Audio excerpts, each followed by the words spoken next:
How are you finding Dublin? I love Dublin.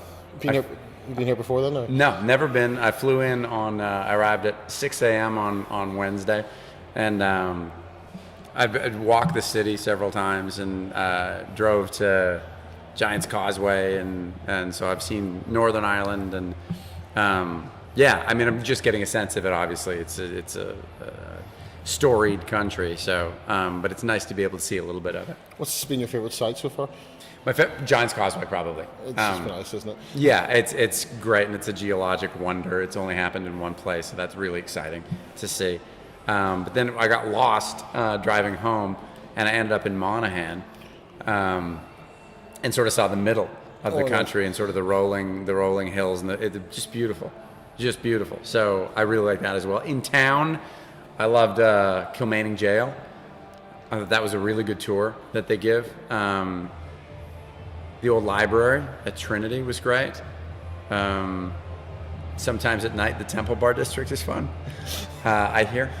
Hypothetically. This one guy told me. So yeah, something like that. That's good. On the important stuff, any good stories from the sets of Eureka in Haven?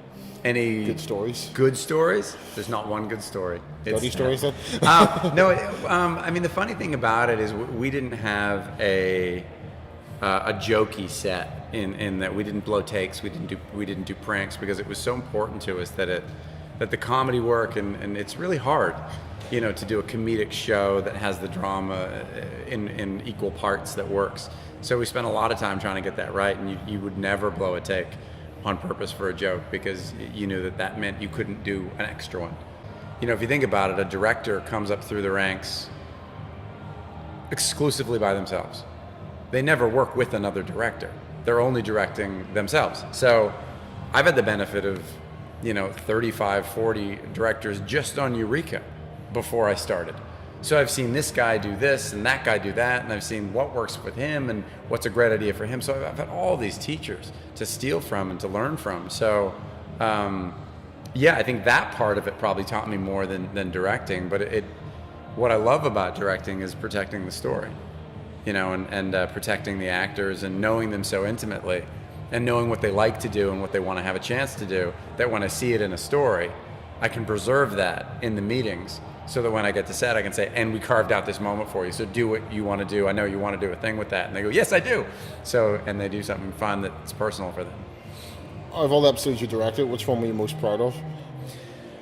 I was saying in a panel today, I usually had the 6-day episodes, or the overly ambitious episodes. So I was always frustrated with certain things that came my way directorially. Probably my first one I'm most proud of, which is the story of O2, it's Your Face or Mine, where Erica's face gets taken, Lupo's face gets taken. In the other ones, this marriage episode where Sally and I decide to get married, we're in a submarine, and for budget purposes, the doors, the shields have to close on page 18. So I'm in a gray room. You know what I mean? From 18 to page 42, which is really hard to shoot. There's nothing to shoot. And budgetarily speaking, we'd maxed out our CGI on all of the submarine stuff. So for the implosion of the submarine and other things, I had to sort of do it in camera, and I didn't have a lot of bells and whistles.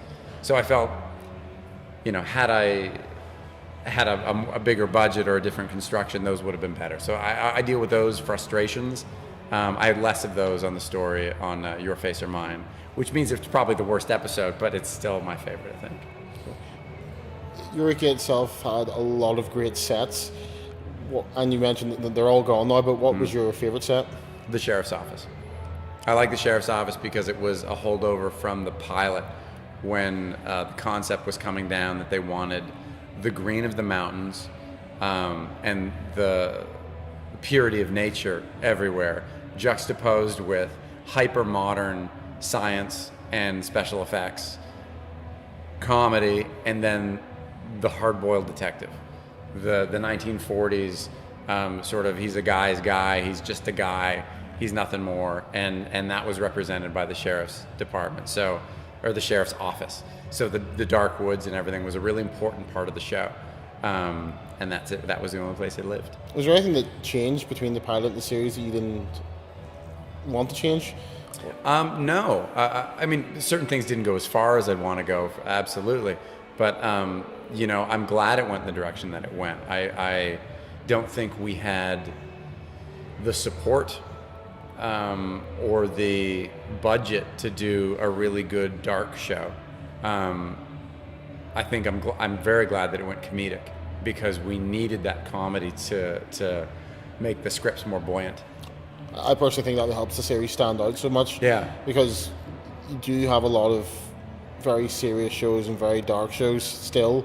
Not many lighthearted shows are made that still have the emotional appeal that you could have. Yeah. It's just nice that, at least that's why I think it still keeps such a strong fan base. It makes it, and you had a cast that could actually do it. The horrible thing about acting is the audition process in no way, shape, or form tests the skills that you need to do the job. So that's why frequently you get these casts together that look good, but they can't do what they need to do. We happen to get lucky enough that a cast of people could do that particular job. So a bunch of us were pushing from the get-go to let's put the comedy in, because they can do it. He's funny. I can land a joke sometimes. So it's, it was a push from within, and not just the actors, the writers, the executive producers. It was where the show went. Do you still think there's a chance for a possible future with Eureka? There's always talk of it, so. Yeah, I mean, it won't come back as, I don't say it could come back as a series in a different form, but I was surprised they didn't spin it off. I'm surprised they haven't done a miniseries. I'm surprised they're not talking about a movie. So either I'm just incredibly stupid and naive, which is incredibly possible, or it's going to come back in some way. It's dear to us. So because of that, I think we'd all push for it.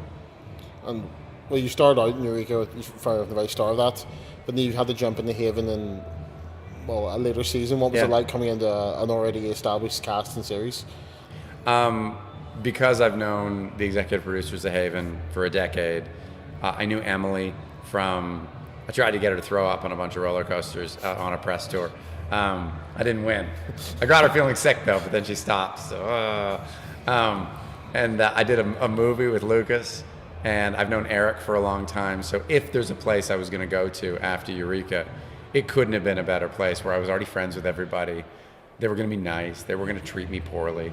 If you go into someone else's show, some people are crazy and they're just going to dump their shit all over you. And they didn't do that, nor would they. So it was a great show to go to. And even if they didn't know me, they're an incredibly nice group of people, preposterously. So I was fortunate.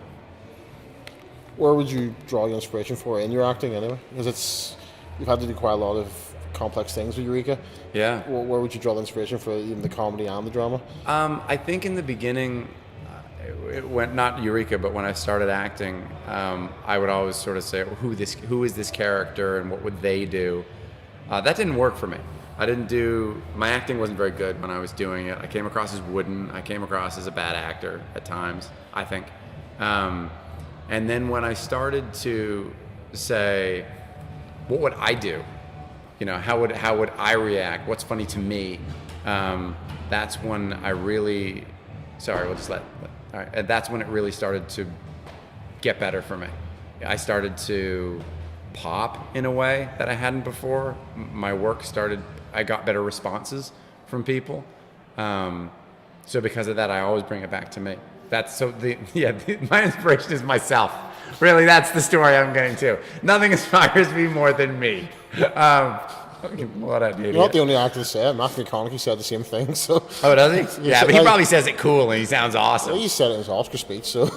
He does. He did actually. Yeah. Well, you're not the only person. Yeah, but you do, because in this day and age, if you have the ability to rewrite the script and do all the stuff that you can do, then you can actually create a character. But for the most part, they're banging out scripts and you're banging out episodes. And so the realest thing that you can do is be you. Because you're not going to be able to and you can always, make an argument for that. To argue on the character, that gets really thin in television, because you're rebooting the plot and saying things that no character would say to another character, And, any more directing, do you think, in the future? Yeah, I'm directing Haven this year. How many episodes this year? Just one. And I'll be directing in the future. I don't know how or in what capacity, but probably silly movies on Sci-Fi late at night. Those are really fun. I directed Emilia Clarke in one of those episodes. In one of the, Game of Thrones. Yeah. She did an absolutely terrible movie that I directed called Triassic Attack on the Sci-Fi I've seen Channel. that. Have you? Yes. She was great in it. It was a fun film. I liked it. I liked it too, because I'm awesome, and I drew my inspiration from myself. But she was great from the get-go. Just not just giving her credit where it's due, because I was making light. From the get-go, from the audition, she's just great. You just got it. Like, she popped in a way that she shouldn't have. It's still a fun film. I really enjoyed it. So Thanks. Well, that's because you're a man of taste. At least someone thinks that. Yeah. The final thing is, any advice for budding actors or directors out there? Yeah, I do have advice for them. I would say the old adage is, if you can do anything else, do it. That's true, because it's really hard and really unforgiving. You can be an amazing success and then you lose your hair at 30 and you're done as a guy, or you can be a woman and be doing really great and then you're done. So it's really unforgiving. So if you don't need to do it, don't. Go do something else. If you can be happy being a pharmacist, go be a pharmacist. No insult to pharmacists. But so that would be my advice. If you can do anything else, do it. And if you can't do anything else, then lock and load. You're in for the holidays. It's going to be a rough ride. But hang in there and be yourself. Work hard to figure out who you are and what you bring to the characters. Because until you figure out what you bring to the characters, you're not bringing anything to the character. So, there you go. All right. Thank you. All right.